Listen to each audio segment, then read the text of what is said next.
నమస్తే, నేను అరవింద్. మీరు చూస్తున్నారు ఇండియా 9 టీవీ. ఇండియా ఇన్సైట్కి స్వాగతం.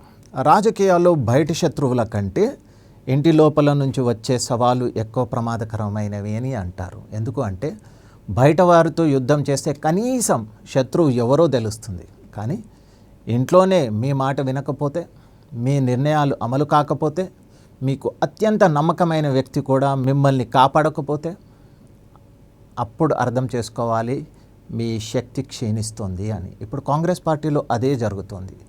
ఈరోజు దేశ రాజకీయాల్లో పెద్ద చర్చగా మారిన విషయం ఏమిటి అంటే కేరళ ముఖ్యమంత్రి ఎంపిక.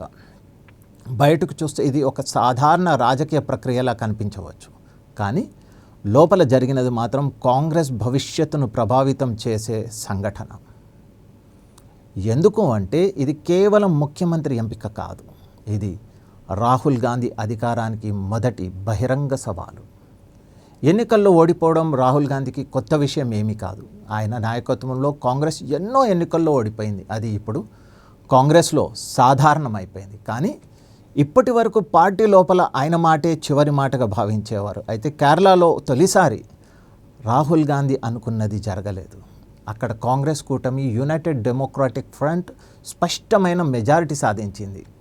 140 స్థానాలు అసెంబ్లీలో కాంగ్రెస్కే 63 సీట్లు వచ్చాయి. ప్రతిపక్షాలతో కలిపి ప్రభుత్వం ఏర్పాటు చేయడంలో ఎలాంటి ఇబ్బంది లేదు. అంటే అసలు పోరు ప్రతిపక్షంతో కాదు, కాంగ్రెస్ ఇంట్లోనే మొదలైంది. ఇక్కడ ఒక పేరు చాలా కీలకం, కేసీ వేణుగోపాల్. కాంగ్రెస్ సంస్థలో అధ్యక్షుడి తర్వాత అత్యంత ప్రభావవంతమైన వ్యక్తుల్లో ఆయన ఒకరు. రాహుల్ గాంధీకి అత్యంత సన్నిహితుడు. టికెట్ల పంపిణీ నుంచి వ్యూహాల వరకు కాంగ్రెస్ సంస్థలో ఆయన మాట బలంగా నడుస్తుందని అందరికీ తెలుసు. కాబట్టి కేరళలో కాంగ్రెస్ గెలిచిన వెంటనే చాలామందికి ఒకటే అనుకున్నారు, ఇప్పుడు కేసీ వేణుగోపాలే ముఖ్యమంత్రి ఖాయం అని. ఎందుకంటే ఆయన వెనుక 2 పెద్ద శక్తులు ఉన్నాయి. ఒకటి ఎమ్మెల్యేల బలం, 2 రాహుల్ గాంధీ మద్దతు. 63 మంది ఎమ్మెల్యేలు, దాదాపు 47 మంది ఆయనకు మద్దతుగా ఉన్నారని ప్రచారం కూడా సాగింది. అంటే సంఖ్యాబలం కూడా ఉంది అన్నట్టు. ఇలాంటి పరిస్థితుల్లో ఒక వ్యక్తి ముఖ్యమంత్రి కాకపోతే అది కేవలం రాజకీయ పరాజయం కాదు, అది అధికారం చేతుల నుంచి జారిపోతున్న సంకేతం. కానీ అసలు ట్విస్ట్ అక్కడే మొదలైంది. గాంధీ కుటుంబం లోపలే విభజన బయటపడుతోంది.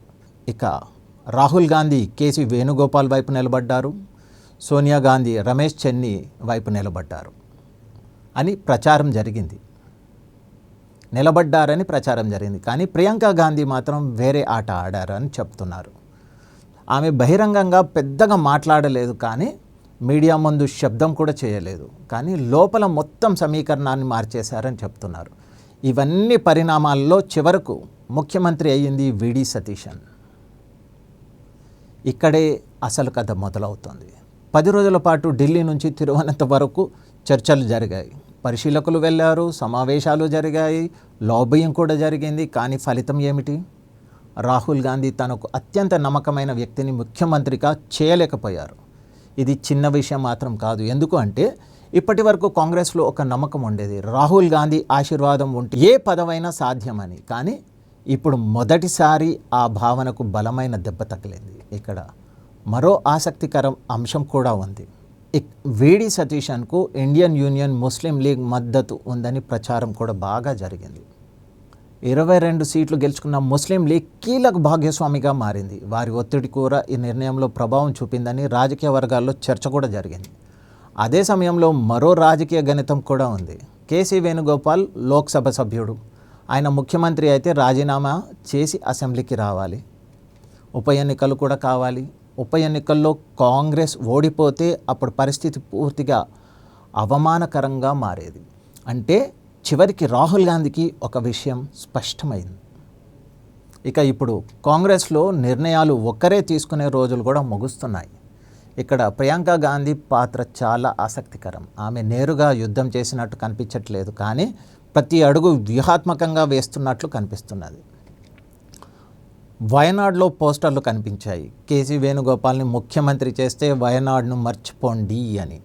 ఇది కేవలం పోస్టర్ రాజకీయమే కాదు, ఇది కాంగ్రెస్లో కొత్త శక్తి కేంద్రం రూపుదిద్దుకుంటుంది అనే సంకేతం కూడా.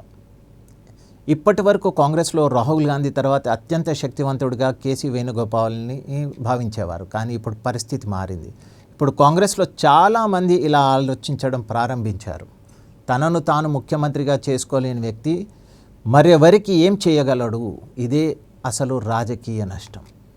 ఈ సంఘటన కేవలం కేసీ వేణుగోపాల్ ప్రభావాన్నే కాదు, రాహుల్ గాంధీ ఏకాధిపత్యానికి కూడా బలహీనపరిచింది. ఇప్పటి నుంచి ఆయన తీసుకునే ప్రతి నిర్ణయం ముందు ప్రియాంక గాంధీతో పాటు ఇతర శక్తి కేంద్రాలను కూడా పరిగణలోకి తీసుకోవాల్సి ఉంటుంది. ఇది ఒక్కసారిగా మొదలైన సమస్య కాదు. 2018 నుంచే సంకేతాలు కనిపించాయి. రాజస్థాన్లో సచిన్ పైలట్కు అవకాశం రాలేదు. అశోక్ గెహ్లోట్ పైచేయి సాధించారు. అలాగే మధ్యప్రదేశ్లోనూ కమల్నాథ్, దిగ్విజయ్ సింగ్ తమ నిర్ణయాన్ని అమలు చేశారు. ఇక ఛత్తీస్గఢ్లో భూపేష్ బఘేల్ 2.5 ఏళ్ల ఫార్ములాను అంగీకరించలేదు. కర్ణాటకలో ఇప్పటికీ సిద్ధరామయ్య కుర్చీ వదలడానికి సిద్ధంగానే లేరు. అంటే కాంగ్రెస్లో హైకమాండ్ ఆధిపత్యం క్రమంగా బలహీనపడుతోంది. కానీ కేరళ సంఘటన ప్రత్యేకం. ఎందుకు అంటే ఇది మొదటిసారి బహిరంగంగా బయటపడింది. ఇప్పటి వరకు అన్నా చెల్లెల మధ్య ఉన్న అధికార పోరు ఉందని మాత్రమే ప్రచారం జరిగేది. ఇప్పుడు అది స్పష్టంగా కనిపిస్తోంది. రాహుల్ గాంధీ ఒకవైపు, ప్రియాంక గాంధీ మరొక వైపు. మరి మొదటి రౌండ్లో ఎవరు గెలిచారు? ప్రస్తుత పరిస్థితి చూస్తే ప్రియాంక గాంధీ.